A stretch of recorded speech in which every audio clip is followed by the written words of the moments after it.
এটা এমন একটি আল্লাহর পক্ষ থেকে বান্দার জন্য নেয়ামত। লোহা যদি না থাকতো পৃথিবী কি সচল থাকতো না। আমি আমার দেহ নিয়ে নড়াচড়া করতে পারি, আমার দেহটা দাঁড়িয়ে আছে হলো হাড়ের উপরে, বনের উপরে।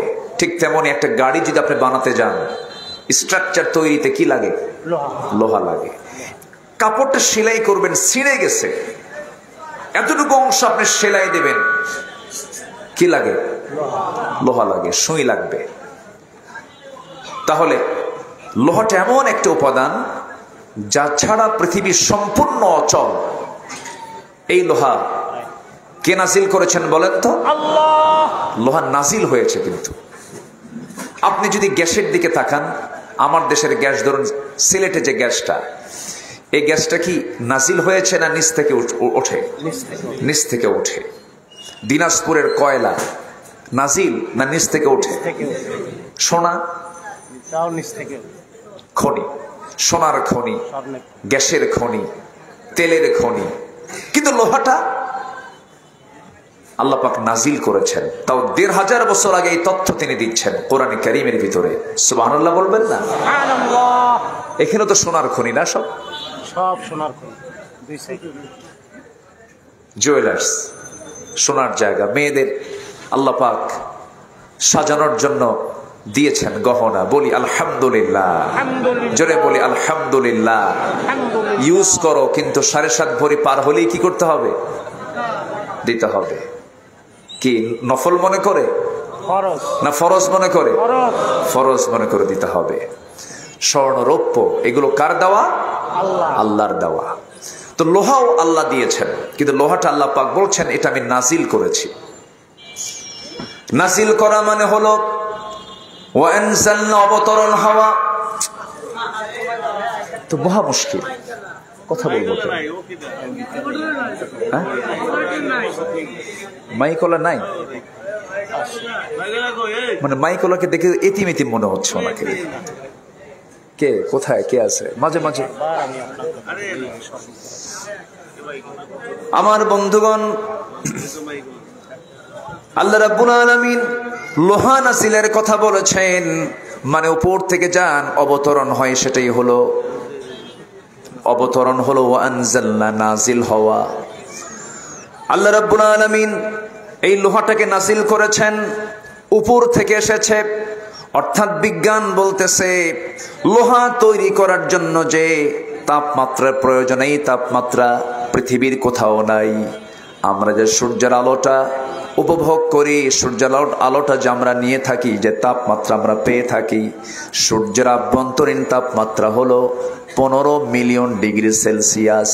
15 মিলিয়ন ডিগ্রি সেলসিয়াস হচ্ছে আভ্যন্তরীণ তাপমাত্রা সূর্যের। সেই তাপমাত্রা সূর্য এত দূরে থাকার কারণে আমাদের কাছে এসে পৌঁছায় 30, 35, 40, 44, 50, 56 ডিগ্রি পর্যন্ত। আমি মিনাতে পেয়েছি, হজের সফর আমি মিনাতে পেয়েছি, 56 ডিগ্রি পর্যন্ত পেয়েছি। তো সূর্যের এই তাপমাত্রা আভ্যন্তরীণ হলো 15 মিলিয়ন ডিগ্রি সেলসিয়াস। আর সূর্য লোহা তৈরি করার জন্য যে তাপমাত্রার প্রয়োজন, সেই তাপমাত্রা বিজ্ঞান বলছে হলো 5 বিলিয়ন ডিগ্রি সেলসিয়াস তাপমাত্রা প্রয়োজন। 5 বিলিয়ন ডিগ্রি সেলসিয়াস তাপমাত্রা না থাকা পর্যন্ত লোহা তৈরি হবে না। বিএসআরএম, কেএসআরএম, একেএস এগুলো লোহা বানায় না, এরা প্রসেস করে, এরা প্রসেসিং করে। কিন্তু লোহাটা মূল কার অবদান? আল্লাহ। আসতে বলবেন কার অবদান? এখন বিজ্ঞান বলছে, এই কোরআনের এই আয়াতকে গবেষণা করে বলছে এই লোহাটা আকাশ থেকে এসেছে। মহাশূন্যের মাঝে কোন সুপারনোভার বিশাল একটা বিস্ফোরণের মধ্য দিয়ে সেই মহাশূন্য থেকে আল্লাহ তাআলা লোহাকে পৃথিবীবাসীর উপকারের জন্য নাজিল করে দিয়েছেন। সুবহানাল্লাহ। এই যে পাকিস্তান ইন্ডিয়াকে মাঝে মাঝে একটু মেরে দিচ্ছে, আবার ইন্ডিয়া মারতেছে পাকিস্তানকে, সব কিছুর মূল ধাতু কি বলেন? লোহা। বলেন বলেন বলেন। লোহা। আল্লাহ বলছেন ফিহি বাসুন শাদীদুন, যার মধ্যে রয়েছে প্রচন্ড শক্তি। ঠিক। যেটা পাকিস্তান মারতেছে ইন্ডিয়াকে, সেটা আমাদের নেওয়ার কথা ছিল, কিন্তু দাদাবাবু অসন্তুষ্ট হবে, নিতে দেয়নি। আমার দেশের সাবমেরিনটি স্বাধীনতা সার্বভৌমত্ব টিকে রাখার দরকার আছে না নাই? আসতে বলবেন না, আছে না নাই? আমার দেশের একটা ইঞ্চি মাটি মানুষকে অন্য কাউকে দিতে দেব না। আমার দেশের স্বাধীনতা টিকে রাখার দায়িত্ব আমাদের আছে না নাই? আছে। বলেন আছে না নাই? আছে। আছে। আমরা জগদ্দল পাথর আমাদের মাথা থেকে সরেছে, আমরা টিকে থাকতে চাই স্বকীয়তা নিয়ে, যোগ্যতা নিয়ে, আল্লাহর উপরে আস্থা এবং বিশ্বাস নিয়ে। আমাকে রাশা বাঁচাবে না, আমেরিকা বাঁচাবে না, দিল্লি বাঁচাবে না, আমাকে বাঁচাবেন কে? আল্লাহ আমাকে বাঁচাবে। এই বিশ্বাস আমাদের থাকলে বিজয় দিবেন কে? বিজয় কার হাতে? সকল কল্যাণ কার হাতে? বিয়াদিকাল খাইর ইন্নাকা আলা কুল্লি শাইইন কাদির। সম্মানিত ভাইরা, সেই মহাগ্রন্থ কোরআনে কারীম থেকে কয়েকটা আয়াত আমি তেলাওয়াত করেছি। আল্লাহ পাক আমি যেখান থেকে তেলাওয়াত করেছি সেই তেলাওয়াতকৃত আয়াতে বান্দাকে 3টা কাজের কথা বলেছেন। কয়টা কাজের কথা বলেছেন? 3টা কাজ।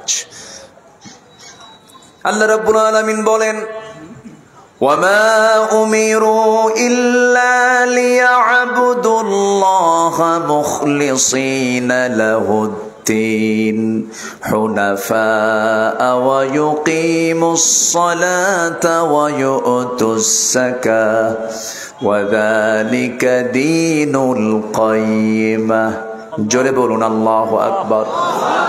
তারা তাদৃষ্ট হয়েছিল আল্লাহর আনুগত্যে বিশুদ্ধ চিত্ত হয়ে কনিষ্ঠভাবে তার ইবাদত করতে, সালাত কায়েম করতে, যাকাত আদায় করতে, এবং এটাই হলো সুপ্রতিষ্ঠিত দ্বীন।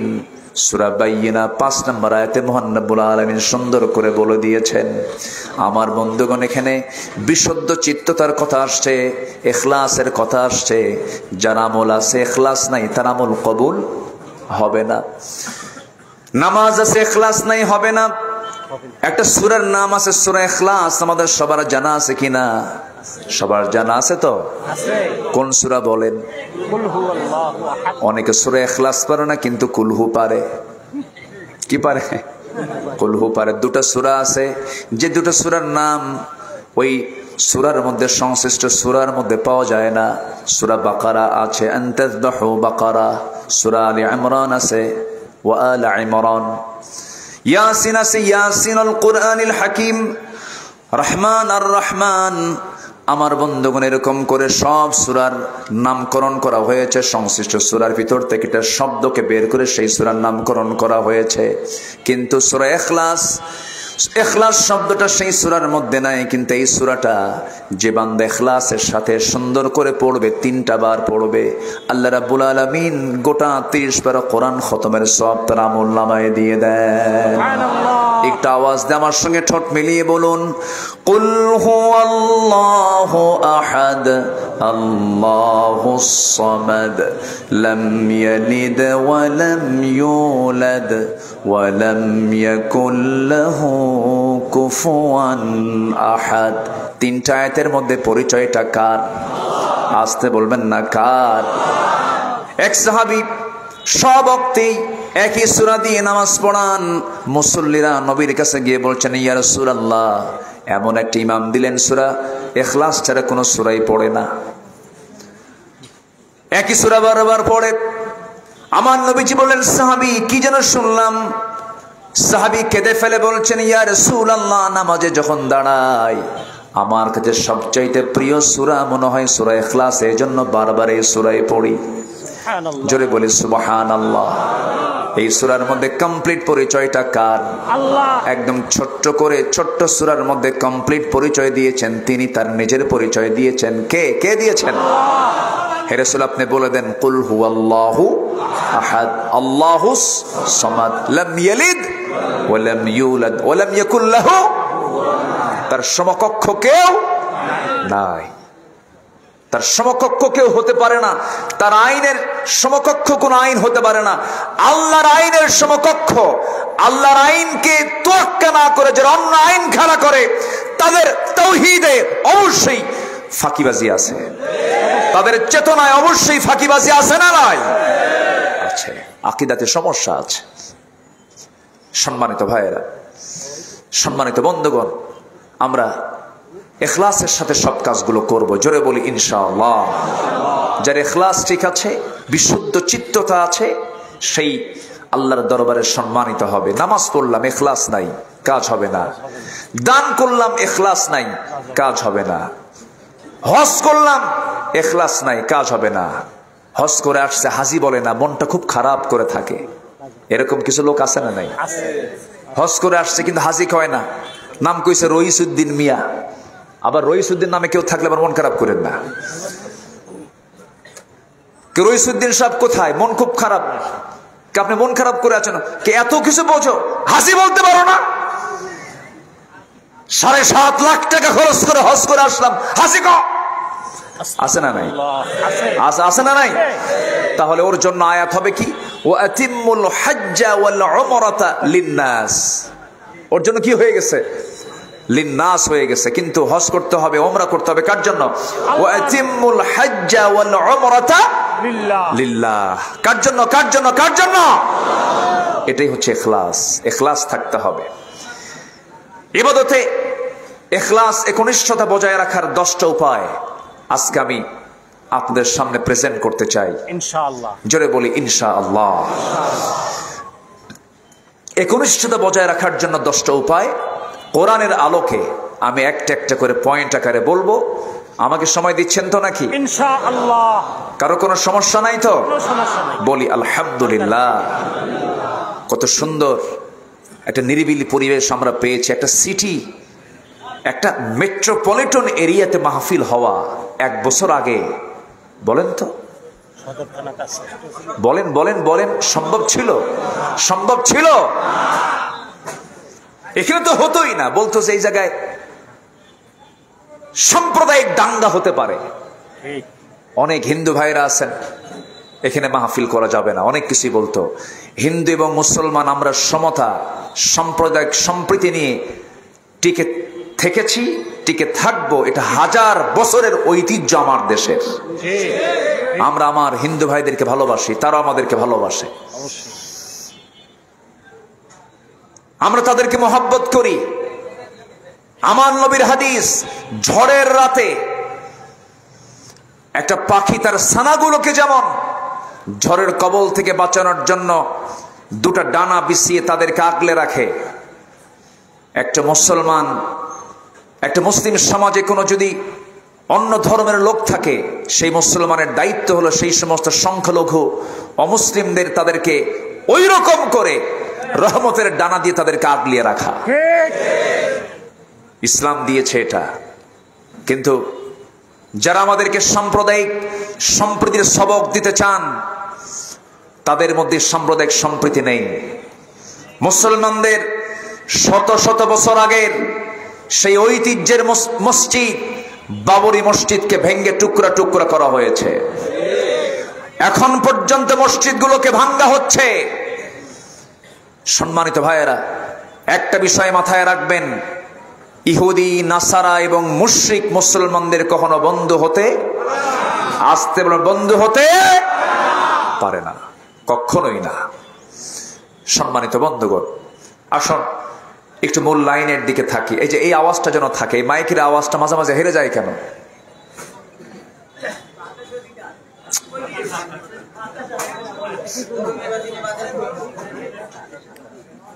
সম্মানিত ভাইয়ের, এই যে আবার হারিয়ে গেছে, মাইকের আওয়াজ পাচ্ছি না তো। সম্মানিত বন্ধুগণ, তাহলে আমরা ভিতরে ইখলাস নিয়ে আসবো। যার মধ্যে ইখলাস থাকে তাকে বলা হয় মুখলেস। কি বলা হয় বলেন তো? মুখলেস।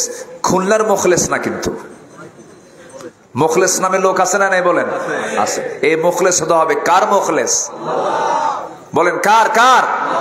আল্লাহর মুখলেস হতে হবে। বিশুদ্ধ চিত্ততার অধিকারী হতে হবে। দিল থেকে কাজগুলো করতে হবে। আমরা আল্লাহর যা কাজ করব সব মুখ থেকে করব না দিল থেকে করব? দিল থেকে করব। আমার বন্ধুগণ, একটু কান লাগাবেন। 3টা কাজ আল্লাহ রাব্বুল আলামিন সূরা বাইয়িনার 5 নম্বর আয়াতে বলে দিলেন। নাম্বার 1 হলো তারা নামাজ কায়েম করবে, নাম্বার 2 হলো তারা যাকাত আদায় করবে, এবং প্রথমে আল্লাহ রাব্বুল আলামিন যারা স্পেশালি বলেছেন সেটা হলো ইবাদত করবে ইখলাসের সাথে। কার? আল্লাহর।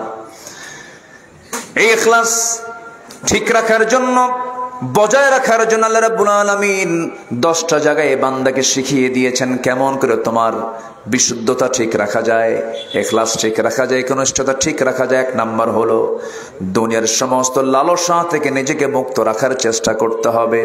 আল্লাহ রাব্বুল আলামিন বলেন, মান কানা ইউরিদুল হায়াতাদ দুনিয়া ওয়া যিনাতাহা নুওয়াফা ইলাইহিম আ'মালাহুম ফিহা ওয়া হুম ফিহা লা ইউবখাসুন। জোরে বলুন আল্লাহু আকবার। দুনিয়ার সমস্ত অবৈধ লোভ, লালসা থেকে নিজেকে পরহেজ রাখার চেষ্টা করতে হবে, নিজেকে সমস্ত অবৈধ চিন্তা থেকে দূরে রাখতে হবে। লোভ আসতেই পারে কিন্তু অবৈধ কোনো লোভ আসা যাবে না। নারীর প্রতি টান আছে না নাই বলেন? পুরুষের নারীর প্রতি টান আছে না নাই? অনেকে চুপ করে আছেন, মনে হয় সব ফেরেশতা হয়ে বসে আছে। নারীর প্রতি পুরুষের টান আছে না নাই? যার নাই সে পুরুষই না। এই তো কেবল আওয়াজ পাচ্ছে, ঠিক? হ্যাঁ, টান তো থাকবেই। হাওয়ার প্রতি কার টান ছিল? বলেন বলেন। আমার বাপেরই টান ছিল, আমার তো টান থাকবেই। টান ছাড়া হবে না তো, টান থাকতে হবে। কিন্তু আল্লাহ পাক এই টানটা দেখতে চান অবৈধভাবে না বৈধভাবে? কিন্তু এখনকার টান কি? ও গাছের গোড়ায় গোড়ায়, ক্যাম্পাসের সামনে গাছের গোড়ায় গোড়ায়, জোড়ায় জোড়ায় কপত কপতি যুবক যুবতী হাতে হাত মিলে বুকে বুক মিলে সারাদিন কুটকুট করে বাদাম খায়, আর একটাই কথা, তুমি আমার আমি তোমার। যেরকম নাউজুবিল্লাহ। এই টান কি বৈধ না অবৈধ? আল্লাহ পাক কোন টান দেখতে চান? বৈধ টান না অবৈধ টান? বৈধ। বৈধ হচ্ছে সেখানে স্বীকৃতি থাকতে হবে, ইজাব কবুল থাকতে হবে, সামাজিকভাবে প্রতিষ্ঠিত সম্পর্ক থাকতে হবে, সাক্ষী থাকতে হবে, ওলি থাকতে হবে। ওলি নাই, বিয়ের বৈধতা নাই। সাক্ষী নাই, বিয়ের বৈধতা নাই। আর এখনকার সাক্ষী কি জানেন? ছেলে মেয়ে প্রেম করে। প্রেম না তো, এটা জেনা। প্রেম হলো বিয়ের পরে। প্রেম শব্দটা আসলেই কিন্তু সুন্দর শব্দ। এই শব্দ মানাই হলো বিয়ের আগে না বিয়ের পরে? বিয়ের পরে। ছেলে মেয়ে অবৈধ সম্পর্ক, 4-5 বছর পর ছেলে মেয়েকে থুয়ে দৌড় মারতেছে। মেয়ে এখন ওর কলার ধরে টান দিয়ে কয়, বিয়ে কর। কে বিয়ে করবো? আমি খাওয়াবো কেমনে? তুই এতদিন এরকম নোংরা সম্পর্ক করলি কেমনে? এক্ষুনি বিয়ে করতে হবে তোর। কে সাক্ষী নাই, তোকে সাক্ষীর দরকার নাই। আকাশ সাক্ষী, বাতাস সাক্ষী, এই বটগাছ সাক্ষী। তুই আমারে কবুল আবু। কি কথা কি বুঝতেছেন আপনারা? এই হচ্ছে নোংরামি।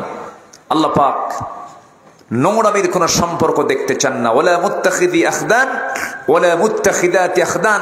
গোপন গোপন কোন নোংরামি চলতে পারে না। লালসা থাকবে, কামনা থাকবে, বাসনা থাকবে, সম্পদের প্রতি টান থাকবে, নারীর প্রতি টান থাকবে। এই টানগুলো দিয়ে দিয়েছেন স্বয়ং আল্লাহ তাআলা। আল্লাহ রাব্বুল আলামিন বলেন, যুয়িনা লিন-নাসি হুব্বুশ শাহাওয়াতি মিনান নিসা ওয়াল বানিনা ওয়াল কানাতিরিল মুকান্তারা من الذهب والفضة والخيل المسومة والأنعام والحرث ذلك متاع الحياة الدنيا والله عنده حسن المآب। জোরে বলুন আল্লাহু আকবার। মানুষের জন্য ডেকোরেট করা হয়েছে, আকর্ষণীয় করা হয়েছে, মোহগ্রস্ত করা হয়েছে 6টা জিনিসকে। এর মধ্যে 1 নম্বর হলো নারী। পুরুষের জন্য আবার নারীর জন্য পুরুষকে আকর্ষণীয় করে দেওয়া হয়েছে, সন্তান সন্ততি আকর্ষণীয় করে দেওয়া হয়েছে। এগুলো থাকবেই, কিন্তু আল্লাহ তাআলা চান এই সম্পর্কগুলো, এই আকর্ষণগুলো, এই টানগুলো বৈধ করে করো। এই লোভ থাকতেই পারে। যৌন কামনা খারাপ কোনো কাজ নয়, যৌন কামনা থাকতেই হবে, এছাড়া আল্লাহর বান্দা দুনিয়াতে আসবে কেমনে? কিন্তু আল্লাহ চান এই সম্পর্ক হোক অবৈধ পন্থায় না বৈধ পন্থায়। বলেন বলেন, অবৈধ পন্থায় না বৈধ পন্থায়? নারী সংস্কারের নামে একটা কমিটি গঠন হয়েছে, আপনারা জানেন তো সবাই, সচেতন মানুষ, সিটির মানুষ। নারী সংস্কার কমিশন তারা দাবি করছে যে যারা সেক্স ওয়ার্কার, যারা যৌন কর্মী, যারা তাদেরকে শ্রমিক হিসাবে প্রতিষ্ঠিত করা হোক। যখন নাউযুবিল্লাহ, এটা একটা আলোচিত ইস্যু। এখন আমার দেশে এটা নিয়ে অনেক কিছু হচ্ছে। সম্মানিত ভাইয়েরা, সম্মানিত বন্ধুগণ, তারা বলছে উন্মুক্ত গর্ভপাত, মানে গর্ভপাতকে উন্মুক্ত করে দেওয়া হোক, যার থেকে আসুক না কেন সন্তান হয়ে যাবে, এটাকে বৈধতা দেওয়া হোক। এরপর একটা স্লোগান দিচ্ছে তারা, পুরুষের ক্ষমতা ভেঙে করো সমতা।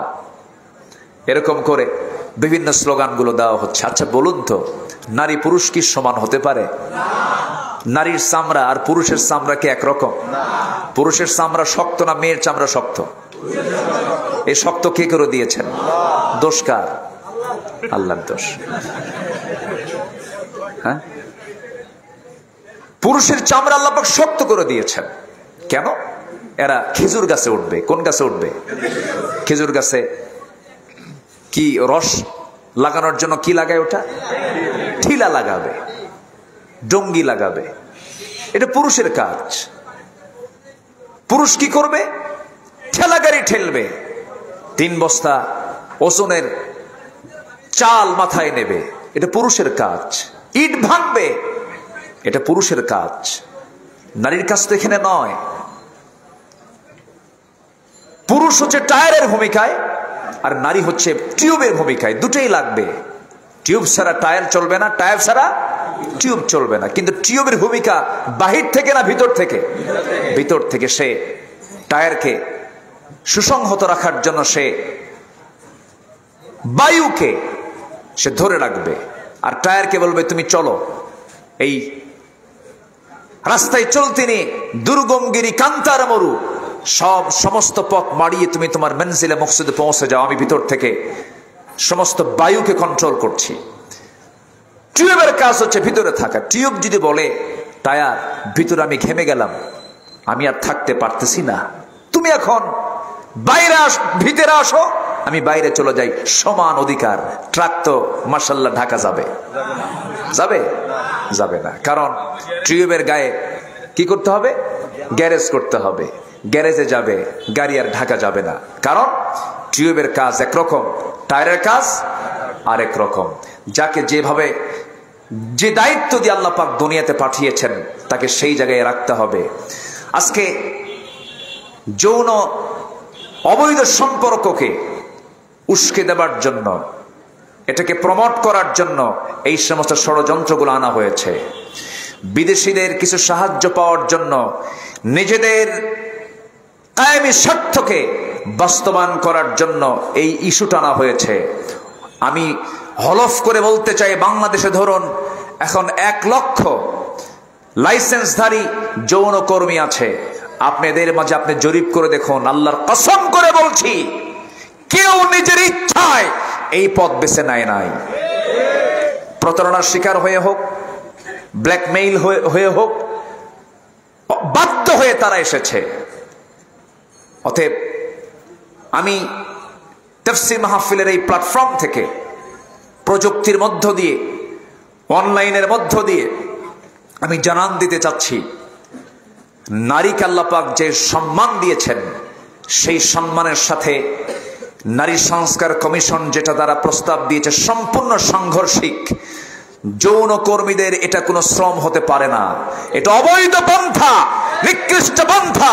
কোন বাবা তার মাকে, কোন বাবা তার মেয়েকে কোন বাবা তার, কোন ভাই তার বোনকে এটা কোনোদিন মেনে নিতে পারে না। সম্মানিত ভাইয়েরা, সম্মানিত বন্ধুগণ, যৌন সম্পর্ক আল্লাহ পাক চান, কিন্তু সেই সম্পর্কের মধ্যে আল্লাহ পাক রহমত দেখতে চান। কি দেখতে চান? রহমত দেখতে চান। সেই সম্পর্ক হলো স্বামী স্ত্রীর সম্পর্ক, মাওয়াদ্দাতু ওয়া রাহমা, যে সম্পর্কের মধ্যে আছে ভালোবাসা এবং রহমত। আর স্বামী স্ত্রী ছাড়া যে সম্পর্ক হবে, ভালোবাসা কিছু থাকতে পারে, রহমতের সিটা ফোটাও সেই জায়গায় খুঁজে পাওয়া যাবে না। থাকবে সেখানে অসুস্থতা, থাকবে সেখানে HIV, থাকবে সেখানে গনোরিয়া, সিফিলিস, মরণ ব্যাধি রোগ, জেনা আছে যেখানে, নতুন রোগের জন্ম সেখানে। ঠিক কিনা? সম্মানিত ভাইয়েরা, এই জন্য অবৈধ কোনো লোভ, অবৈধ কোনো লালসা, ইখলাস যদি আমার ভিতরে আনতে চাই, এটা থেকে আমাকে মুক্ত থাকতে হবে। এক নাম্বার গেল, আমরা অবৈধ লোভ থেকে নিজেকে বাঁচাবো। জোরে বলি ইনশাআল্লাহ, জোরে বলি ইনশাআল্লাহ। সম্পদের দিকে টান থাকতেই পারে, সম্পদের দিকে টান কার না নাই থাকবে, কিন্তু সেটা কি অন্যের সম্পদ না নিজের সম্পদ? ক্ষমতা পাইছেন, অন্যের পুকুর দখল করবেন। ক্ষমতা পেয়েছেন, চাঁদাবাজি করবেন। ক্ষমতা পেয়েছেন, স্বর্ণের দোকানে এসে বলবেন মাসে মাসে এত টাকা চাঁদা দিতে হবে। এই চাঁদাবাজদের কোন নেতৃত্বে বাংলাদেশ জমিনে বাস্তবায়ন হতে দেব না। রাজি আছেন কারা কারা? হাত উঁচু করে দেখা। স্লোগান তো আরো দিচ্ছে, আরো একটু শক্ত করে দেন না।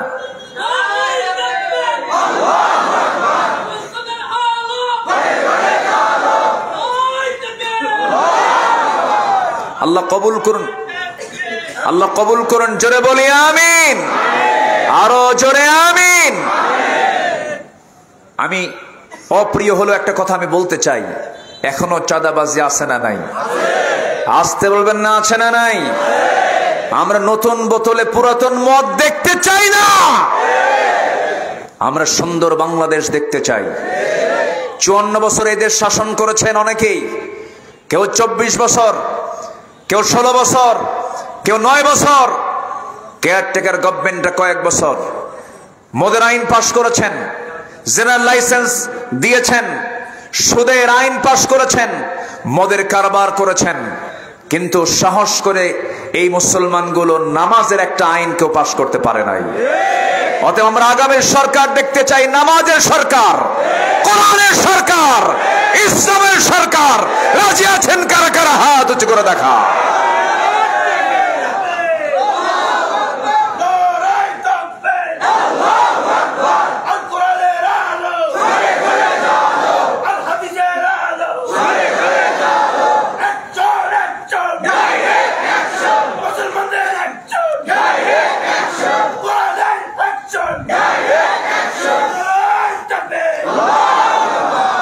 এই হেলাতলা একটি ঐতিহাসিক জায়গা। এই হেলাতলার এই মোড়েই 1975 সালের 29 জুলাই তাফসীর মাহফিলে বসেছিলেন শহীদ আল্লামা দেলোয়ার হোসেন সাঈদ রাহিমাহুল্লাহ। ওনার বাড়ি যদিও বরিশাল, বৃহত্তর বরিশালের পিরোজপুরে, কিন্তু ওনার দিলটা পড়ে থাকতো খুলনাতে। ওনার শেষ ইচ্ছাটাও ছিল আমার মাকবারা, আমার শেষ কবরটা যেন, কবরের জায়গাটা যেন খুলনাতে হয়। ওনার একটা ওসিয়ত ছিল, ওসিয়ত মিন বাদি ওসিয়্যাতিন, কোরআনের আয়াত আছে না নাই? ওসিয়তের ব্যাপারে খুব তাকিদ দিয়ে আল্লাহ পাক বলেছেন ওসিয়ত পূর্ণ করার জন্য। ওনার একটা ওসিয়ত ছিল আমার কবরটা যেন খুলনাতে হয়। এতটুকুন সাহসও তারা পায়নি, আমি এটাই বলবো। অপরদিকে বলবো, তার মরার পরও তার প্রতি যে অবিচার করা হয়েছে, ফিরআউনদের প্রেতাত্মা ছাড়া এমন আচরণ কেউ করতে পারে না। সম্মানিত ভাইয়েরা, ওনার খুলনার দারুল কোরআন সিদ্দিকিয়া কামিল মাদ্রাসা হচ্ছে ওনার প্রিয় একটা জায়গা। উনি এখানে আসতেন এবং দীর্ঘদিন তিনি, ওনার নামের শেষে খুলনাভি লেখা থাকতো। আগের পোস্টারগুলো আমি বিভিন্ন জায়গায় এই সামাজিক যোগাযোগের মাধ্যমে এবং তার পরিবারের মাধ্যমে আমি দেখেছি। উনি খুলনাকে খুব প্রিয় শহর তার মনে করতেন, উনি থাকতেন আসতেন। এই হেলাতলায় উনি জীবনে দুবার অ্যারেস্ট হন, দুবারই অ্যারেস্ট হয়েছেন ওই শেখ পরিবারের কাছ থেকে। 1975 সালে 29 জুলাই এই মোড়ের সামনেই, এখান থেকে ওয়াকিং ডিস্টেন্স সামনেই, 29 জুলাই বক্তৃতা চলাকালীন অবস্থায় তাকে গ্রেফতার করা হয়। 29 জুলাই 1975, 15 আগস্ট 1975। কি কথা কি বুঝতেছেন আপনারা? কথা কি বোঝা যায়? 29 জুলাই 1975, তার মাত্র 16 দিন পরই 15 আগস্ট 1975, ঠিক তার 40 বছর পর 2010 সালের 29 জুন তার সন্তান, তার মেয়ে আবার তাকে গ্রেফতার করে। অকারণে, বিনা কারণে একজন নগণ্য গোলাম, আমাকে মানুষ আলেম মনে করে, আমি যদিও কিছু না, আমি ভাঙ্গাচোরা মানুষ, কিন্তু অবশ্যই এই মাজলুমদের পক্ষে কথা বলার দরকার। আমি মনে করি ইমানি দায়িত্ব, দায়িত্ব আছে না নাই? আল্লামা সাঈদীর মতো মানুষকে গ্রেফতার করা হলো কোনো কারণ ছাড়া। শেষ পর্যন্ত আমরা আসার একটা আশা ভরসা ছিল আমাদের যে উনি আবার বের হবেন, দ্বীনের এই প্ল্যাটফর্মে, তাফসীর মাহফিলের প্ল্যাটফর্মে বসে দ্বীনের কিছু কথাবার্তা বলবেন, শুনবো আমরা চিত্ত ভরে। এটা তাদের মাস্টার প্ল্যান, দিল্লির প্রেসক্রিপশনে।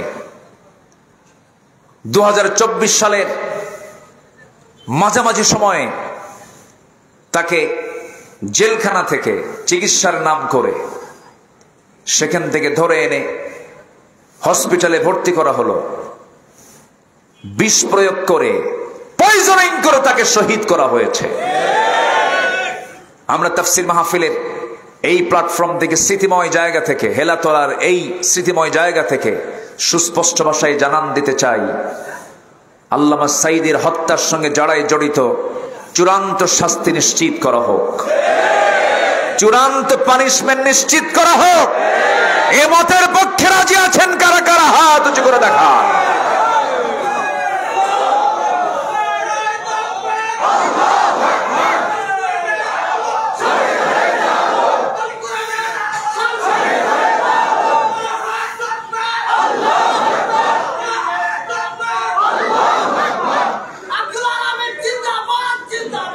আল্লাহ কবুল করুন, জোরে বলি আমিন।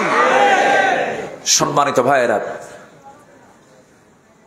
লোভ কিন্তু ক্ষমতার লোভও আছে, একটা আছে না নাই বলেন? সেই লোভটা থাকতে হবে বৈধ না অবৈধ, বৈধ না অবৈধ। এবং সেই লোভ, সেই কামনা এককভাবে থাকলে চলবে না, ক্ষমতায় যেতে হবে, দেশ শাসন করতে হবে, মানবতার কল্যাণে কাজ করতে হবে, একাকে সিদ্ধান্তে নয়, পরামর্শের ভিত্তিতে। ঠিক কিনা বলেন? জবাবদিহিতার মানসিকতা নিয়ে আল্লাহর কাছে কি জবাব দিতে হবে, এমন মানসিকতা নিয়ে এই কাজ করতে হবে। সম্মানিত ভাইয়েরা, সম্মানিত বন্ধুগণ, এক কথায় একনিষ্ঠ হওয়ার জন্য, মুখলেস হওয়ার জন্য 10টা উপায়, এর মধ্যে 1 নম্বর উপায় হচ্ছে আমরা অবৈধ সকল প্রকার লোভ লালসা থেকে নিজেকে পরহেজ রাখবো। আল্লাহ কবুল করুন, জোরে বলে আমিন। নাম্বার 2, অনেক কথা আছে, নিজের সামর্থ্য নিয়ে গর্ব না করে আল্লাহর উপরে পরিপূর্ণ নির্ভরশীল হব আমরা, জোরে বলি ইনশাআল্লাহ। অহংকার করবেন কে? অহংকার কার? অহংকার করার একমাত্র যোগ্যতা কে রাখেন? বান্দা কি অহংকারী হতে পারে? বান্দা অহংকার করবে না। অহংকার যখন চলে আসবে, ধ্বংস তার সামনে চলে আসবে। অহংকার আছে যার, ধ্বংস আছে তার। এ আকাশে এবং জমিনে সর্বপ্রথম যে অপরাধ সংগঠিত হয় সেটা হলো অহংকার, যা শয়তান দেখিয়েছিল। আবা ওয়াস্তাকবার, আনা খায়রুম মিনহু খালাকতানি মিন নার ওয়া খালাকতাহু মিন তিন। এই অহংকার শয়তান থেকে এসেছিল। এই অহংকার যে বান্দার মধ্যে থেকে যাবে সে বান্দা কখনো মুখলেস হতে পারে না। এই জন্য গর্ব করা যাবে না, অহংকার করা যাবে না। ওয়ালা তামশি ফিল আরদি মারহান ইন্নাকা লান তাখরিকাল আরদা ওয়া লান তাবলুগাল জিবালা তুলা। জোরে বলুন আল্লাহু আকবার। ফেরাউন যেদিনই বলেছিল আনা রাব্বুকুমুল আলা, আমি সবচাইতে বড় রব, সেই দিনে আল্লাহ পাক তাকে ধ্বংস করার পরিকল্পনা করেছেন। ফেরাউন যখন বলেছে আমি সবচাইতে বড় রব, মাটির সঙ্গে পানিতে চুবায়ে মেরেছেন তিনি আমার কে? ওয়া আগরাকনা আলা ফিরাউন, ফেরাউনকে আমি শুধু চুবাই নাই, তার 14 গোষ্ঠীকে আমি পানিতে চুবায়ে তাকে মেরেছি। নমরুদ তাকাব্বুরি করে বলেছিল আল্লাহ কোথায়? আল্লাহ তাকে কি দিয়ে বিদায় করেছেন বলেন? কি মশা? ন্যাংরা। এটা ভুল, অটিস্টিক মশা। কি মশা বলেন?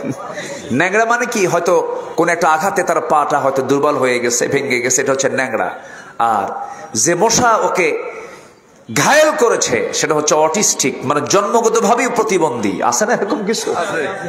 এরকম একটা মশা আল্লাহ পাক তার জন্য সিলেক্ট করলেন। একটা অটিস্টিক অকেজো প্রতিবন্ধী মশা দিয়ে আল্লাহ পাক নমরুদকে বিদায় করে দিয়েছেন। মশাকে আমরা যদিও তুচ্ছ ভাবি, মশা কিন্তু তুচ্ছ কোনো আল্লাহর মখলুক না, আল্লাহর সৃষ্টি না। এর মধ্যে অনেক কিছু শেখার আছে। মিসাল দিয়েছেন মশা দিয়ে, আছে না? ইন্নাল্লাহা লা ইস্তাহি আইয়াদরিবা মাসালাম মা বাউদাতান। আল্লাহ পাক মশার উদাহরণ দিয়েছেন। মশাকে আমরা যদিও ছোট ভাবি, কিন্তু মশা কিন্তু একদম ছোট, এটা ছোট কোনো প্রাণীও নয়। এই আধুনিক দুনিয়াতে মশার কামড় খায় মানুষ কিন্তু মরে, মরে না? মশার নামটা যেন কি? এডিস মশা। ডেঙ্গু জ্বর হয়ে মানুষ মারা যায়, এডিস মশার কামড়ে মানুষ মারা। সামান্য একটা মশা। আচ্ছা বলেন তো, মানুষ মশাকে ভয় পায় না মশা মানুষকে ভয় পায়? ভালো করে বলবেন। হ্যাঁ হ্যাঁ, আচ্ছা মশারি টাঙায় কে?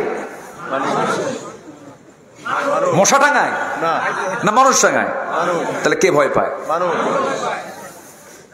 মানুষই তো ভয় পাচ্ছে। আপনি মশাকে ছোট ভাববেন? আল্লাহ পাক দেখেন উদাহরণটা দিয়েছেন, মিসালটা দিয়েছেন। আই ইন্নাল্লাহ ইস্তাহি আন ইয়ারিবা মাসালাম মা বাউদাতান।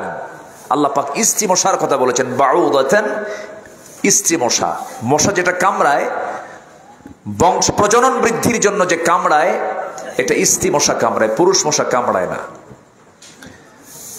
এই মশাটা যখন কারো দেহের উপরে, কারো চামড়ার উপরে যখন পড়ে, যখন সে তার দেহটা চামড়ার উপরে রাখে, তখন সে আগে গতিবিধি লক্ষ্য করে সলিমুদ্দিন কোন দিকে চেয়ে আছে। সলিমুদ্দিনের চেহারার দিকে তাকায়া সে বসে। বসার পরে আগে হুল ফুটায় না, আগে চতুর্দিক আগে এনেস্থেশিয়া করে নেয়। যারা এখানে মেডিকেল সায়েন্সের ছাত্র থাকতে পারেন, সেখানে ডাক্তার থাকতে পারেন। এনেস্থেশিয়া হচ্ছে মেডিকেলের একটা ভাষা। কি করে? অজ্ঞান করে, এনেস্থেশিয়া করে, একটা অজ্ঞান করে, চতুর্দিকে আগে অজ্ঞান করে নেয়, যেন সেখানে কোনো হুশ না থাকে, অবশ করে নেয়। সুন্দর করে সে তার হুলটা ফুটাতে থাকে, আস্তে আস্তে করে ঢুকায়। সলিমুদ্দিন টের পায় না, ধীরে ধীরে ঢুকায়া এত সুন্দর করে সেখান থেকে মশা রক্তগুলো চুষে নিয়ে তার পেটের মধ্যে উঠায় নেয়। পরিমাণ মতো যদি নেয়, কিছু স্মার্ট মশা আছে, পরিমাণ মতো নিয়ে কখন বসে, কখন খায়, কখন যায় বান্দা বোঝে না। কিন্তু কিছু মশা আছে ছেঁচড়া মশা, আছে কিনা বলেন? খাওয়ার সময় হুঁশ নাই, ওই যে বসছে খাইতে খাইতে ওর পাখার যে ওজন, দেহের যে ওজন, তার চাইতে খাদ্যের ওজন বেশি হয়ে যায়।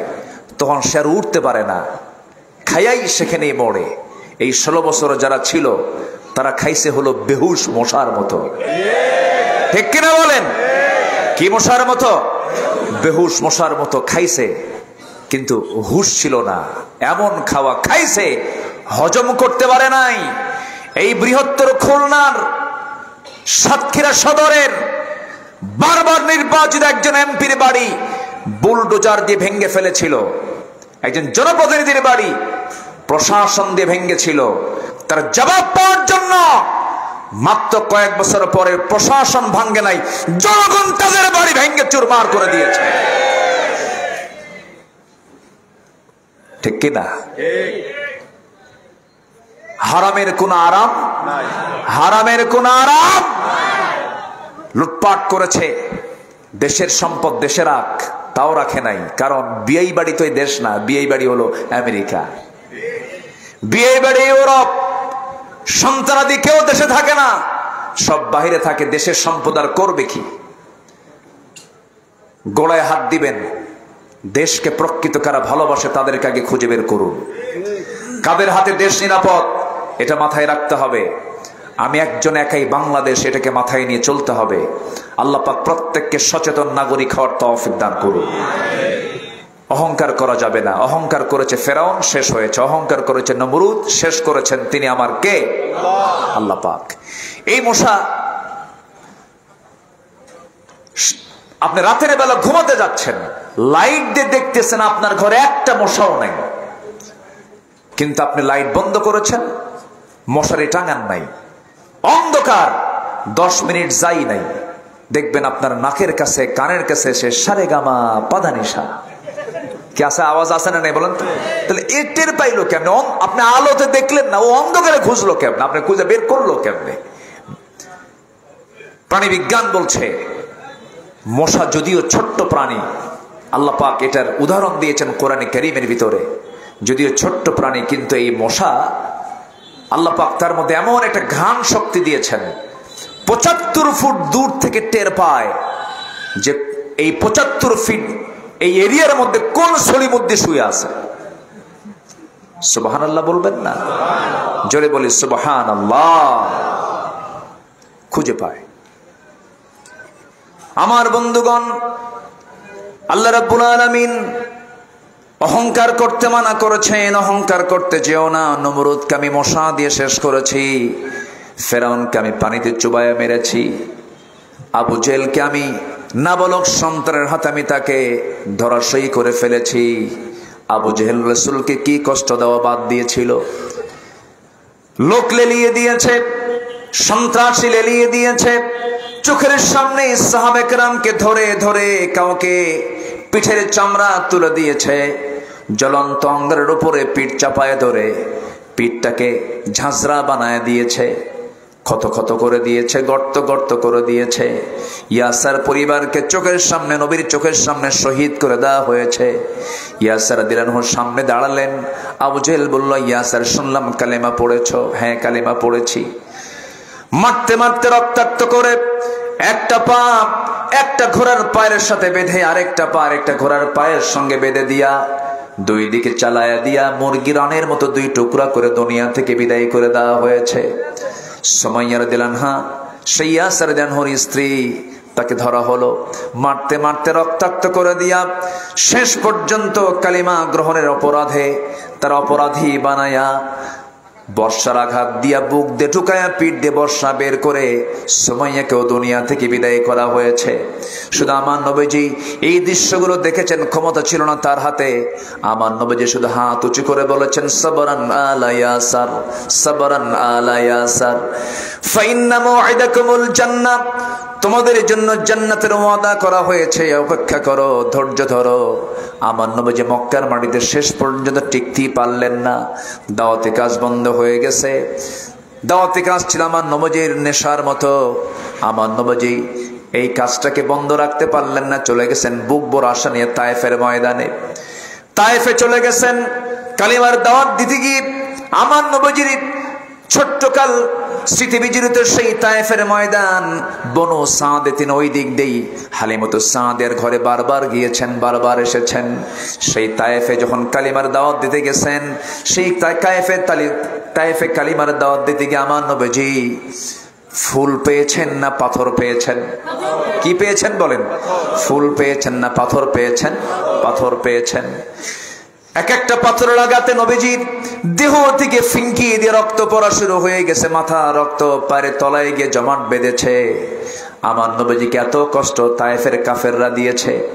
মক্কার কুরাইশরা দিয়েছে বিশ্বনবীর মতো মানুষ যিনি রাস্তায় হাঁটলে পরে, আকাশের নিচে হাঁটলে পরে আল্লাহ রাব্বুল আলামিন তার সম্মানে সূর্যের নিচে এক খণ্ড মেঘ রেখে দিতেন, যেন তার গায়ে মেঘে সূর্যের যেন তাপ না লাগে। সেই নবীর এত সম্মান, যে নবীর হাতির সেনা আকাশের চাঁদ দ্বিখণ্ডন হয়েছে, সেই নবীজি তায়েফে মার খেলেন, সেই নবীজি মক্কায় মার খেলেন, সেই নবীজির অনুসারীরা সাহাবে কেরাম দুনিয়া থেকে শাহাদত বরণ করলেন, দুনিয়া থেকে বিদায় নিলেন দিন কায়েমের জন্য। শেষ পর্যন্ত আমার নবীজি মক্কায় টিকতে পারলেন না, মদিনায় হিজরত করলেন, মদিনায় চলে গেলেন। মদিনায় যাওয়ার পরে 1 বছর গেল না, 1 বছর যেতে না যেতে বদর যুদ্ধের ডাক চলে এলো। রমজান মাসে আমার নবীজি সাহাবে কেরামকে নিয়ে 16টা রোজা সম্পন্ন করেছেন। যুদ্ধের ডাক চলে এলো। আবু জেল করলো কি, 1000 সৈন্য নিয়া সমস্ত কাট্টা কাফেরদেরকে সঙ্গে করে নিয়া বদর প্রান্তরে উপস্থিত হয়ে গেল। লোহিত সাগর পাড়ি দিয়ে, লোহিত সাগরের ঘেসে ঘেসে তারা রওনা দিয়ে 4.5 মাইল অতিক্রম করে বদরে চলে আসছে। নবীর কানে যখন সংবাদ চলে এলো, রাসূল বলছেন, সাহাবীরা রোজা রাখছো, তাকওয়া অর্জন হয়ে গেছে, মাশাআল্লাহ। চলো এখন আমরা তাকওয়ার প্রয়োগ ক্ষেত্র আমরা বের করে নেই। যুদ্ধের ডাক এসেছে, চলো বদরে যেতে হবে। সাহাবীরা বললেন, লাব্বাইক ইয়া রাসূলুল্লাহ, রোজাও রাখবো, জিহাদও করব। রাসূল বললেন, না না, ইন কুনতুম মারদা আও আলা সাফারিন, সফরে থাকো অথবা অসুস্থ হও, রোজা পরে রাখলেও চলবে, রোজাটা ভেঙ্গে ফেলে দাও। সাহাবে কেরামকে নিয়ে রমজান মাসে রোজা ভেঙ্গে নিয়ে শক্তি অর্জন করে তাজা হয়ে তারা বদর যুদ্ধের ময়দানে চলে গেলেন। সেই বদর যুদ্ধের দিন আমার নবীজি সাহাবে কেরামকে নিয়ে দাঁড় হয়ে আছেন সামনে। ঘোড়া নাই, তরবারি নাই, কিছু কিছু সাহাবী খেজুর গাছের ডাল নিয়ে যুদ্ধে আসছেন। ছোট্ট ছোট্ট বাচ্চাগুলো নবীর সাথে অংশগ্রহণ করেছেন। এর মধ্যে 2 বাচ্চার কথা সবার কম বেশি জানা আছে, মুআজ রাদিয়াল্লাহু আনহুমা। এই ছোট্ট 2টা বাচ্চা নবীর কাছে এসে বলছেন, ইয়া রাসূলুল্লাহ, সৈন্য সংখ্যা নাকি কম, আমাদেরকে পারমিশন দিয়ে দেন। রাসূল বললেন, না, পারা যাবে না, কারণ তোমাদের তরবারি ধরে রাখার মতো তোমাদের হাতে সেই বাহুবল নাই, অনুমতি দেব না। বড়জন বলে, হুজুর ছোটজনকে না দিন, আপনি আমাকে দিয়ে দেন। ছোটজন বলে, ইয়া রাসূলুল্লাহ, কি আমার বড় ভাই যদি যুদ্ধের পারমিশন পেয়ে আমাকেও পারমিশন দিতে হবে কেন? হুজুর ও শুধু লম্বাই বড় আছে, শক্তি আমার বেশি, তা যদি দেখতে চান মারামারি লাগায় দেন। 2জন কুস্তি লেগে গেল। 2জন কুস্তি লাগার পরে বড়জন ছোটজনকে নিচে ফেলে দিয়েছে। ছোটজন বড় ভাইয়ের কানের মধ্যে মুখ ঢোকায় বলে, ভাই একসঙ্গে ঘুমাই, একসঙ্গে খাই, একসঙ্গে খেলি, তুই একা একা যাবি যুদ্ধে, গায়ের শক্তি কমায় দে, একটাবার তোর বুকের উপরে উঠে বুঝায় দিই, শক্তির দিক থেকে আমিও কম না। আমার নবীজি দৃশ্যটা দেখে আনন্দে আত্মহারা হয়ে পড়লেন। চোখের কোনা বিবি টপ টপ করে পানি পড়ছে। ছোট্ট 2টা বাচ্চাকে বুকের সঙ্গে জড়িয়ে ধরে বললেন, ওরে মুআজ, আমি তোদের মনের খবর বুঝতে পেরেছি, আমি 2জনকে পারমিশন দিয়ে দিলাম। ইয়াকুম মিনকুম 20 সাবিরুন ইয়াগলিবু 200। তোমরা যদি ইমানদার 20 জন, ইমানদার যদি মুজাহিদ থাকো, মুমিন যদি থাকো, আমি আল্লাহ 200 জন কাফেরের উপর আমি আল্লাহ তোমার বিজয় দিয়ে দেব। কার কথা? আসতে বলবেন না, কার কথা? আল্লাহর কথা। আমার দেশে 20 কোটি আছে না নাই? পার্শ্ববর্তী দেশে 200 কোটি নাকি? পার্শ্ববর্তী 200 কোটি, তাহলে আমার দেশে 20 কোটি।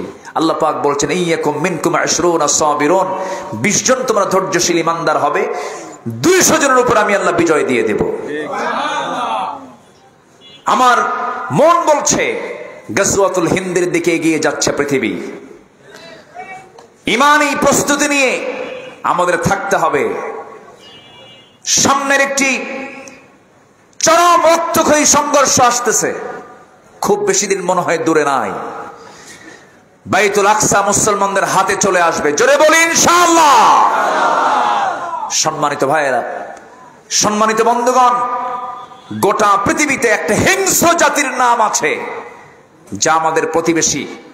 আমাদের অত্যন্ত ভাগ্যটা আমাদের বিপরীত, আমরা ভালো প্রতিবেশী পাইনি। ভৌগোলিক দিক থেকে ফিলিস্তিন যতটুকু না সুবিধায় আছে, তার চাইতে বেশি সুবিধায় আমরা আছি।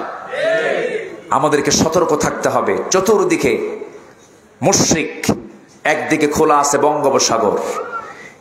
এই মোকাবেলার জন্য আমাদের সংখ্যার দিকে তাকানোর দরকার নাই, অস্ত্রের দিকে তাকানোর দরকার নাই। আমাদের সবচেয়ে বড় অস্ত্র হচ্ছে আমাদের ঈমান, ঈমান, ঈমান। ঠিক কিনা বলেন? ছোট্ট দুইটা বাচ্চা মুআজ, গায়ে বল আছে? গায়ে বল ছিল না, কি ছিল? জোরে কোন, আরো জোরে কোন। রাসূল তাদেরকে পারমিশন দিয়েছেন গায়ের জোর টেস্ট করে না, ঈমানের জোর টেস্ট করে, ঈমানের জোর টেস্ট করে। বদরে চলে গেছেন। 313 জন সাহাবীর ভিতরে এই ছোট্ট দুইটা বাচ্চা আছে। লাইনে লাইনে দাঁড়ায় গেছে মুজাহিদরা। প্রথম কাতারে ছোট্ট দুইটা বাচ্চা দাঁড়ায় গেছে, দুজন দুই দিকে, মাঝখানে এক সাহাবী। তাকে ডাক দিয়ে বলে, আচ্ছা চাচা, আবু জেহেল কই? বলে, আবু জেহেল দিয়ে কি করবা? যে আমাদের যুদ্ধ আসার মূল টার্গেট একজনই, আমরা কারোর সঙ্গে আজকে লড়াই করতে চাই না, কারো বিরুদ্ধে আজকে লড়াই করতে আসিনি। কার বিরুদ্ধে? আবু জেহেল। কেন? রাসূলকে খুব কষ্ট দিয়েছে শুনেছি। মোহাব্বতটা দেখছেন? কি ভালোবাসা দেখেন। আজ পর্যন্ত আমার দেশে শাতেমে রাসূলকে বহু কুলাঙ্গার গালি দিয়েছে, একটারও বিচার কিন্তু হয়নি। প্রচলিত নেতাকে গালি দিলে বিচার হয়, রাসূলকে গালি দিলে কোনো বিচার হয় নাই। আমার এই দেশে কোন কুলাঙ্গার এই দেশ থেকে তারা বের হতে পারবে না। আমরা প্রতিটি নাস্তিক যারা বুক উঁচু করে আল্লাহর বিরুদ্ধে, নবীর বিরুদ্ধে কথা বলেছে, চূড়ান্ত শাস্তি আমরা দেখতে চাই। এমন আইন পাশ করার দরকার আছে না নাই? ছোট্ট দুইটা বাচ্চা বলতেছে, চাচা আবু জেহেল কই? বলেছে, কি করবা? যুদ্ধ আমরা তার বিরুদ্ধে করতে এসেছি, শুধু দেখায় দেন, খায়া ফালাবো। কি কথা কি বুঝতেছেন? শুধু দেখায় দেন। সাহাবী আশ্চর্য হয়ে বলতেছে, তাই? হ্যাঁ। কই যে ঘোড়ার পিঠে দুই দিকে দু পা ছেড়ে দিয়ে চতুর্দিকে তার বাহিনী তাকে পাহারা দিচ্ছে, ওটাই হলো কুরাইশদের নেতা আবুল হাকাম না আবু জেহেল? বলেন বলেন বলেন। আবুল হাকাম কার নাম? ওরই নাম। কিন্তু কোরআন মানে নাই, কি হয়ে গেছে? আবু জেহেল। কিন্তু আগে কিন্তু জ্ঞান ছিল, জ্ঞান ট্যান কম না, জ্ঞান ভালোই ছিল। এই আবু জেহেল উটের পায়খানা দেখে বলতে পারতো এটা কোন গোত্রের উট, মানুষের পদচিহ্ন দেখে বলতে পারতো এটা কোন গোত্রের লোকের পদচিহ্ন। এটা মেধাবী ছিল। যখন বলেছে ওটাই হচ্ছে কাফিরদের নেতা, কুরাইশদের নেতা আবু জেহেল, বলতে দেরি, যেতে দেরি হয়নি। গায়ের জোরে না ঈমানের জোরে? বলেন বলেন বলেন বলেন। তাহলে আমার কিসের জোর চাই? বলেন বলেন, আরো জোর। কিসের জোর? ঈমানের জোর। ছোট্ট দুইটা বাচ্চা ঈমানের বলে বলিয়ান হয়ে সামনের দিকে ঝাঁপিয়ে পড়লো। ছোট্ট দুইটা বাচ্চাকে কেউ তেমন ভাবে লক্ষ্য করলো না, অবজ্ঞার চোখে দেখলো।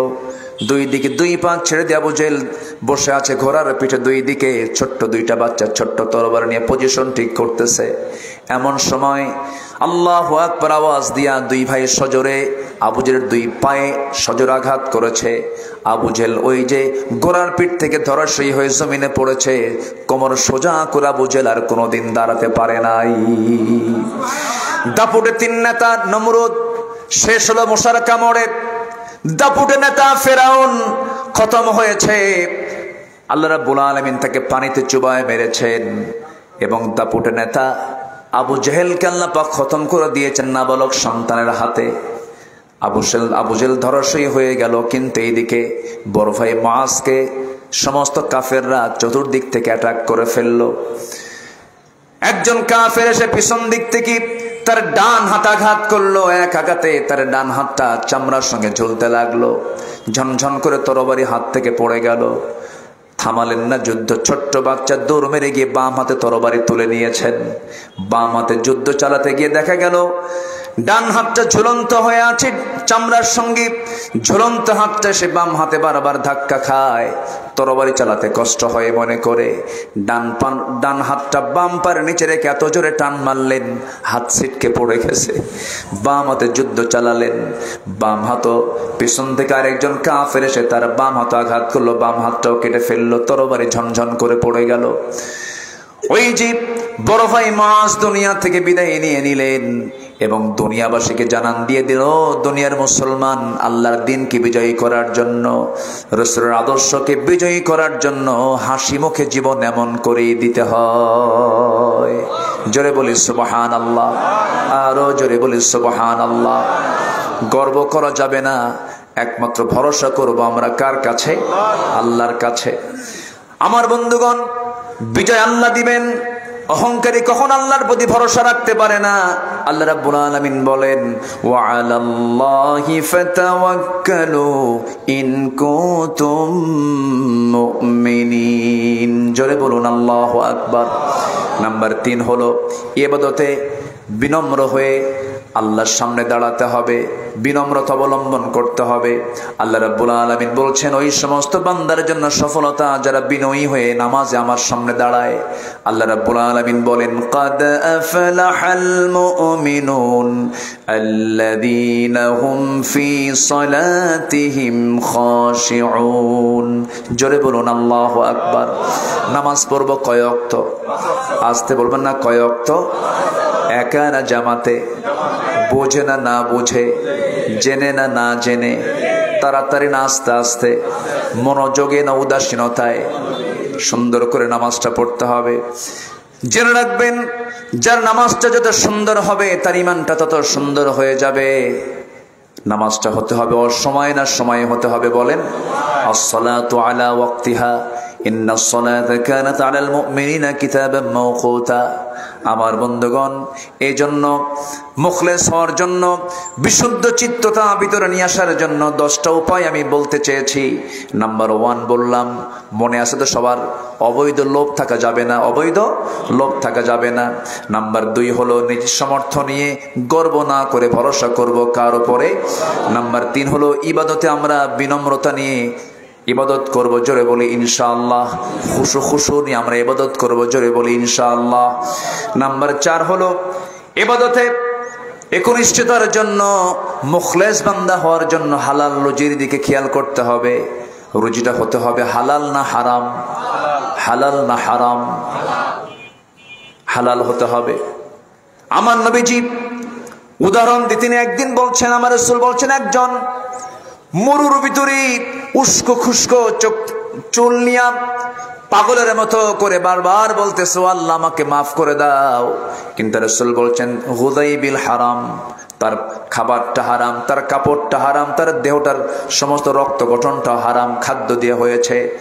ফান্না ইস্তাজাবু লিযালিক, তার দোয়া কেমন করে কবুল করা হবে? এই জন্য আমার বন্ধুগণ, মুখলেস বান্দা হওয়ার জন্য আমি কোন খাবারটা খাচ্ছি সেই খাবারের দিকে আমাকে খেয়াল করতে হবে।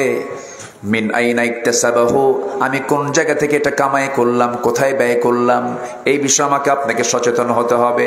আল্লাহ রাব্বুল আলামিন বলেন, ইয়া আইয়ুহান নাসু কুলু মিম্মা ফিল আরদি হালালান তাইয়্যিবা।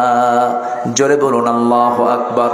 তোমরা হালাল খাবার খাও, হালাল কিছু তোমরা গ্রহণ করো। নাম্বার 5 হলো শয়তানের প্ররোচনা থেকে বাঁচার জন্য আল্লাহর কাছে দোয়া করতে হবে।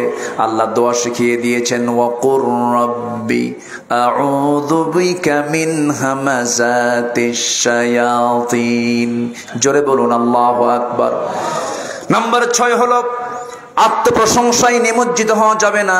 দেখবেন কিছু কিছু লোক আছে শুধু নিজের প্রশংসা করে, এমন লোক আছে না নাই বলেন? ইখলাসের সঙ্গে সাংঘর্ষিক এটা। যে মুখলেস বান্দা হবে সে সবার চাইতে নিজেকে নগণ্য মনে করবে, আমি নগণ্য গোলাম। এলেম থাকলেও সে বলবে আমার তেমন কোনো এলেম নাই। সে নিজেকে অযোগ্য ভাববে, নিজেকে নগণ্য মনে করবে, মানুষ তাকে যোগ্য ভাববে, কিন্তু সে নিজেকে উপযুক্ত মনে করবে। এটা হচ্ছে মুখলেসের লক্ষণ, ইখলাস থাকার লক্ষণ। ফালা তুযাক্কু আনফুসাকুম, নিজেকে তোমরা এত বড় পরহেজ মনে করতে যেও না, নিজেকে তোমরা নির্ভুল মনে করতে যেও না। আল্লাহর কথা ফালা তুযাক্কু আনফুসাকুম। নাম্বার 7 হলো খালেস দিলে তওবা করা। তওবা করব কার কাছে? মুখলেস হব কার? কার মুখলেস বান্দা হবে? বলেন কার মুখলেস বান্দা হব? আল্লাহর মুখলেস বান্দা হব। খালেস দিলে তওবা করব আল্লাহর কাছে।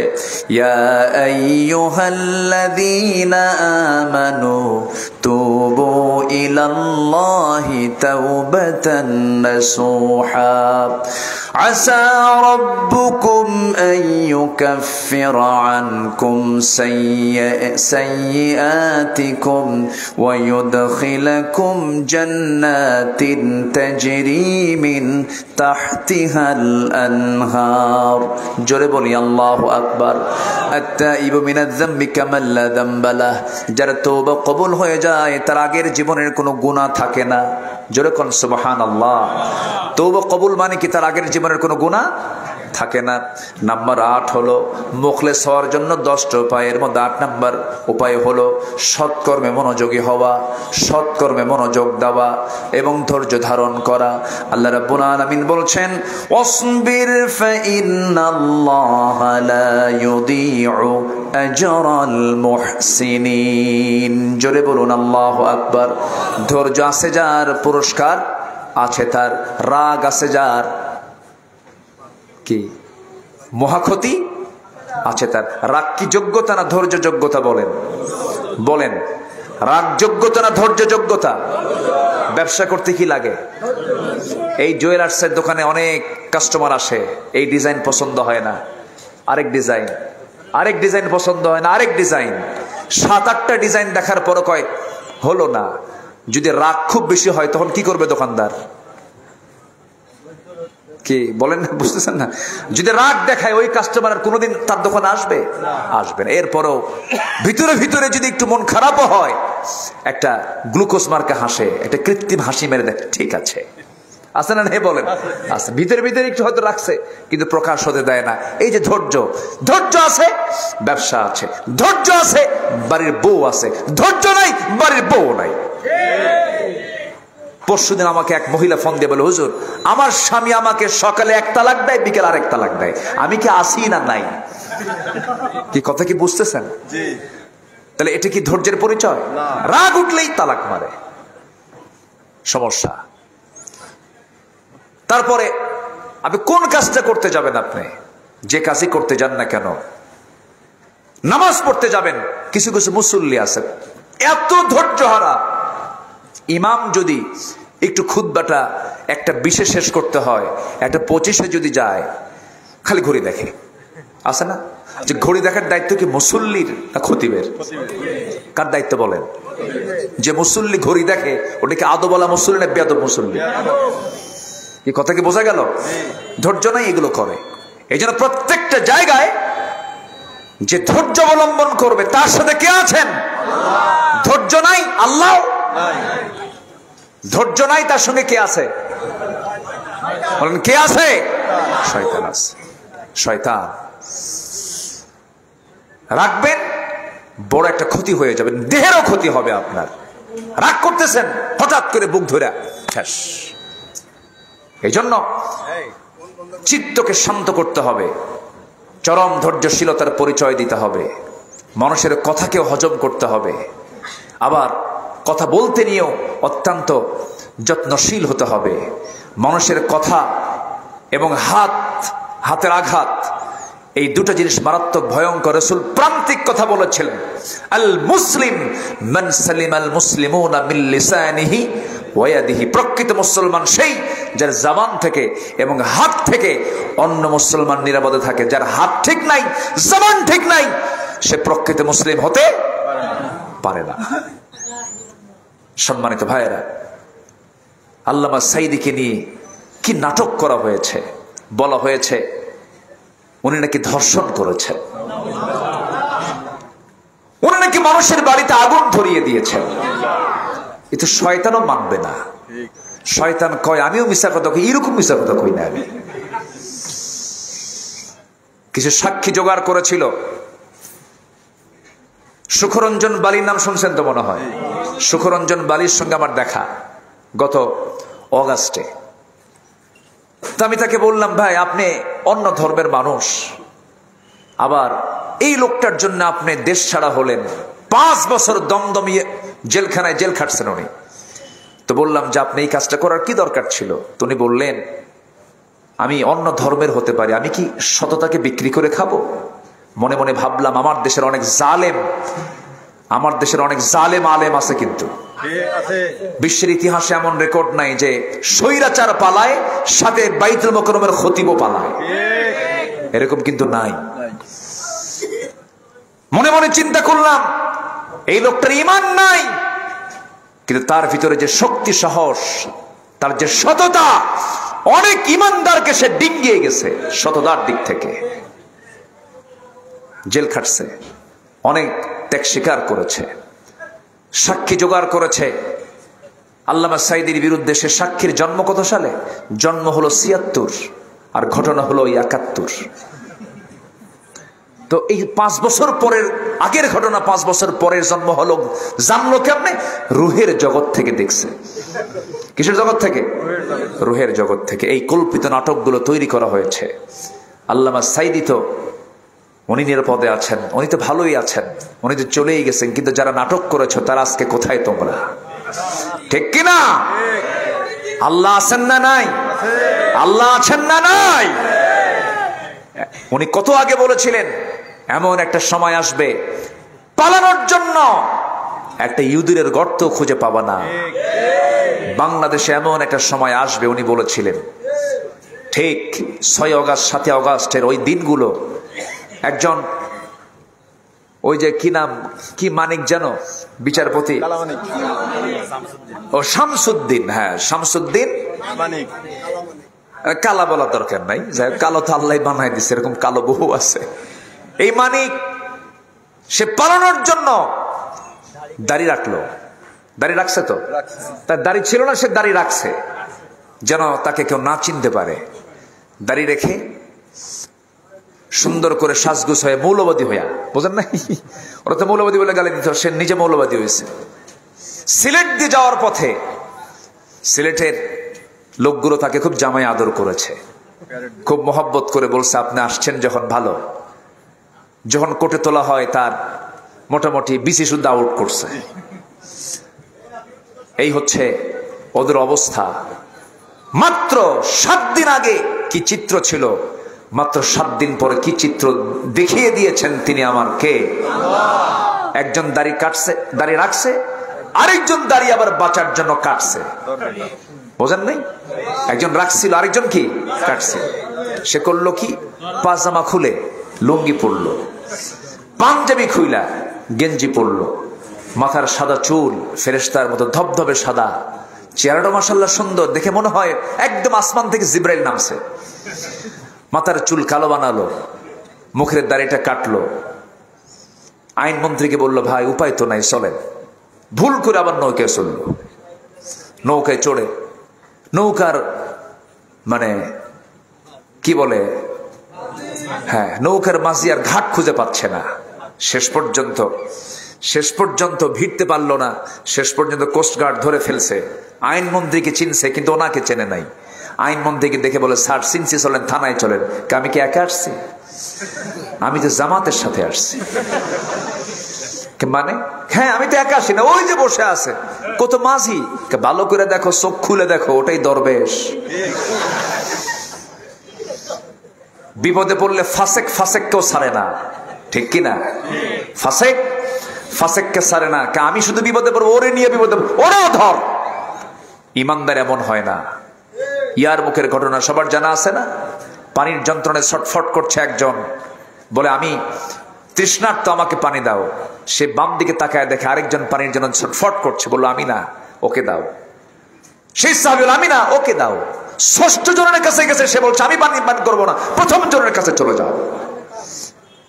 আর একজন বলে, শুধু আমি আসছি একা, ওই যে আসছে, ওরেও ধরো। একা যাবো না, জামাতের সাথেই যাবো। সম্মানিত ভাইয়েরা, আল্লাহ আছেন না নাই বলেন? আসতে বলেন, আল্লাহ আছেন না নাই? কুফর দিয়ে শাসন চলে, জুলুম দিয়ে শাসন চলে না।